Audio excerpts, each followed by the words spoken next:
में हमने देखा है सिंपल प्रेजेंट टेंस। इस वीडियो में हम देखने वाले हैं पास्ट सिंपल, जिसे सिंपल पास्ट या पास्ट इंडेफिनिट टेंस भी बोलते हैं। और यहाँ पर मैं आपको कुछ इतने इंपॉर्टेंट पॉइंट्स बताने वाली हूँ जो समझना आपके लिए बहुत ज्यादा जरूरी है और जो शायद ही आपको किसी ने बताए होंगे। तो वीडियो को एंड तक जरूर देखिए। उन पॉइंट्स को समझने के बाद टेंसेस को समझना या ग्रामर को समझना आपके लिए बहुत ज्यादा सिंपल होने वाला है। तो चलिए शुरू करते हैं बेसिक्स से। अब सिंपल पास्ट का फॉर्मेट होता है subject plus V2 plus object. V2 यानी वर्ब का सेकंड फॉर्म। कुछ एग्जांपल्स मैं आपको बताती हूँ। जैसे राइट वर्ब का फर्स्ट फॉर्म है, रोट सेकंड फॉर्म है और रिटर्न थर्ड फॉर्म है। उसी तरह से गो वर्ब का फर्स्ट फॉर्म है, वेंट सेकंड फॉर्म है और गॉन वर्ब का थर्ड फॉर्म है। अब यहां पर भी रेगुलर वर्ब और इरेगुलर वर्ब होते हैं। इसके ऊपर हम सेपरेट वीडियो जरूर बनाएंगे।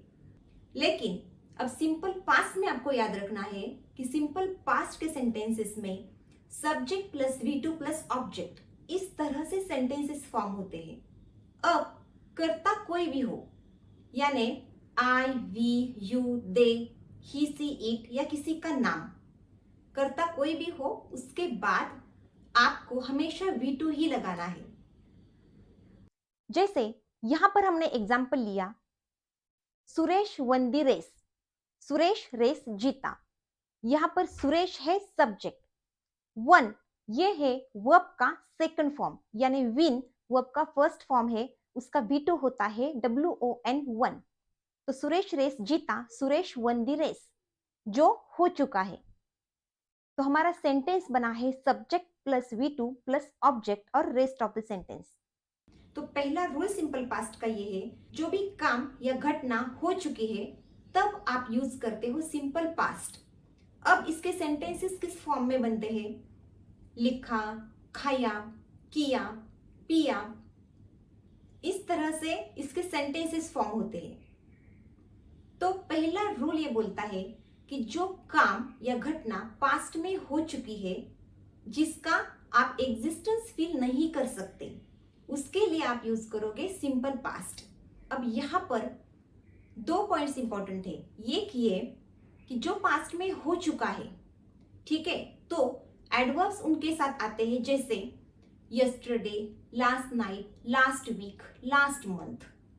और आपको याद यहां पर यह रखना है कि जो घटना या काम होके ज्यादा टाइम बीत चुका है, तब आप सिंपल पास्ट से सेंटेंसेस बनाओगे।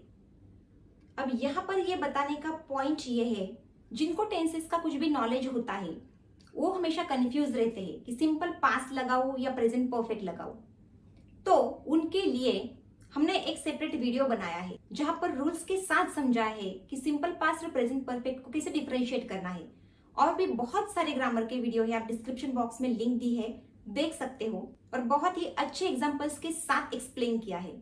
तो इसलिए यहाँ पर मैंने आपको स्पेसिफिकली मेंशन किया कि जो काम या घटना होके ज्यादा टाइम बीत चुका है और जिसका एग्जिस्टेंस आप फील नहीं कर सकते, तब आप लगाओगे सिंपल पास्ट। तो एग्जाम्पल के साथ समझते हैं। I wrote a letter last night, मैंने कल रात खत लिखा। तो मैंने क्या बताया था कि आप स्पेसिफिक टाइम यहां पर मेंशन कर सकते हो। मतलब एडवर्ब्स आते हैं जैसे last night, yesterday, last week, last month. लेकिन अब यहां पर स्पेसिफिक टाइम मेंशन करना कंपलसरी नहीं होता, लेकिन आपको पता होता है कि वो काम होके ज्यादा टाइम बीत चुका है, तब सिंपल पास्ट के सेंटेंसेस बनते हैं और सबके बाद V2 आता है। मतलब सब्जेक्ट कोई भी हो, उनके बाद आप V2 लगाओगे। तो ये होता है फिनिश्ड टाइम। अब सॉर्ट ऑफ कंपल्शन तो नहीं होता कि स्पेसिफिक टाइम मेंशन करना ही है। तो एक एग्जांपल लेते हैं, आई रोट अ लेटर, मैंने खत लिखा। सपोज सुबह के 8 बजे आपने खत लिखा और अब 4 बज रहे हैं, मतलब बहुत ज्यादा टाइम बीत चुका है।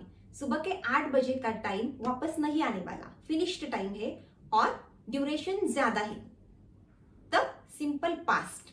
और अब अगर मुझे क्वेश्चन करना है क्या मैंने खत लिखा, तो सिंपल पास्ट के क्वेश्चन होते हैं डिड से, और डिड से क्वेश्चन होने के बाद हमेशा V2 का V1 हम करते हैं, यानी डिड के साथ कभी भी V2 नहीं आता। इसको ऐसे याद रखना है कि डिड के बाद हमेशा V1 आता है। तो क्या मैंने खत लिखा? Did I write a letter? और मैंने खत नहीं लिखा? I didn't write a letter. और अगर आपको WH से क्वेश्चंस करने हैं तो मतलब क्या? वाई, व्हाट, हाउ, ये होते हैं WH क्वेश्चंस। तो अगर मुझे पूछना है मैंने खत क्यों नहीं लिखा, तो यहां पर दो टाइप के क्वेश्चंस बनते हैं। ये भी पॉइंट बहुत ज्यादा इंपॉर्टेंट है। देखिए, मैंने खत क्यों नहीं लिखा? Why did I not write a letter? मतलब डिड आया सब्जेक्ट से पहले, यहां पर हमारा सब्जेक्ट क्या है? आई। तो why did I not write a letter? Subject से पहले डिड आया और नॉट आया है सब्जेक्ट के बाद।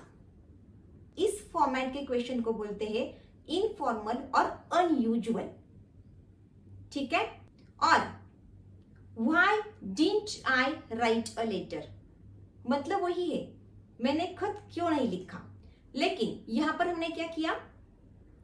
डिडंट को सब्जेक्ट से पहले यूज किया। अब इसे डिडंट नहीं डिडंट बोलते हैं। तो why didn't I write a letter? तो इस टाइप का जो क्वेश्चन है इसे बोलते हैं मोर कॉन्वर्सेशनल क्वेश्चन और मोर कॉन्वर्सेशनल सेंटेंस, और ये होते हैं इनफॉर्मल क्वेश्चन। तो WH से दो टाइप के क्वेश्चन बनते हैं। तो हमने अब तक क्या क्या डिस्कस किया? Subject plus V2 plus object, इस फॉर्म में सेंटेंसेस बनते हैं। जो पास्ट में हो चुका है, जिसका एग्जिस्टेंस आप फील नहीं कर सकते, तब सिंपल पास्ट आता है। और आप एडवर्ब्स यूज कर सकते हो, जैसे last month, last week, last night, इस तरह से। और आई, वी, यू, दे, सबके बाद V2 आएगा। डिड से क्वेश्चंस होंगे, और डिड से क्वेश्चन होने के बाद हमेशा डिड के साथ V1 आता है, V2 नहीं। अब आगे का रूल, अगर पास्ट में यानी भूतकाल में कोई भी काम बार बार होता था, तब भी हम सिंपल पास्ट यूज करते हैं। अगर मैंने एग्जांपल लिया, जब मैं कॉलेज में थी तो रोज क्रिकेट खेला करती थी। When I was in college, I played cricket every day. तो प्ले क्या है? V2 है। अब यहां पर भी दो एडिशनल पॉइंट्स मैं आपको बताने वाली हूं। जैसे अगर पास्ट में कोई भी काम या घटना बार बार होती थी, तब सिंपल पास्ट आता है, और आप यूज्ड टू का भी यूज कर सकते हो। लेकिन यहाँ पे याद ये रखना है कि जब हम यूज टू का यूज करते हैं, तब यूज टू हो जाता है हेल्पिंग वर्ब, और उसके बाद मेन वर्ब आता है, वो हमेशा वर्ब का फर्स्ट फॉर्म होता है। अगर मैंने एग्जांपल लिया, मेरी दादी मुझे रोज कहानियां सुनाया करती थी। My grandmother used to tell me stories every day. तो मैंने क्या यूज किया? Use to. तो यूज टू भी सिंपल पास्ट का ही पार्ट है, लेकिन यहां पर यूज टू आता है हेल्पिंग वर्ब या सपोर्टिव वर्ब करके। तो यूज टू के बाद हमेशा वर्ब का फर्स्ट फॉर्म आता है। तो मेन वर्ब यहाँ पर यूज टू नहीं है, मेन वर्ब है टेल। तो क्या है यूज टू के बाद? वर्ब का फर्स्ट फॉर्म यानी टेल। टेल है वर्ब का फर्स्ट फॉर्म। टेल का सेकंड फॉर्म टोल्ड होता है।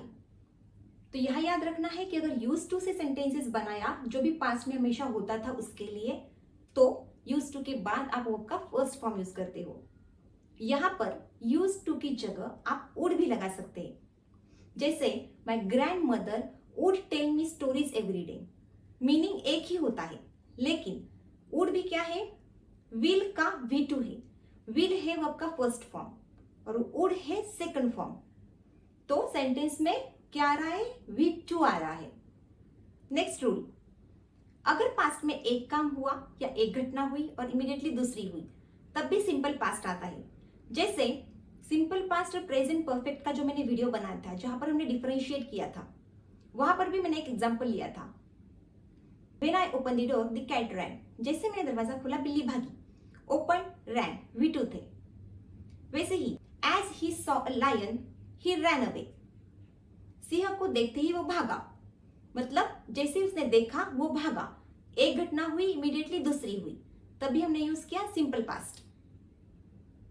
अब सबसे important point, was, were, did और had अगर आपके सेंटेंसेस में आ रहे हैं एज अ वर्ब, तो वही मेन वर्ब होंगे और वो सिंगल वर्ब करके आने चाहिए। यानी अगर उस सेंटेंस में कोई और वर्ब आता है तो ये वाले जो आते हैं वाज, वर, डिड, हैड, ये हेल्पिंग वर्ब कहलाएंगे।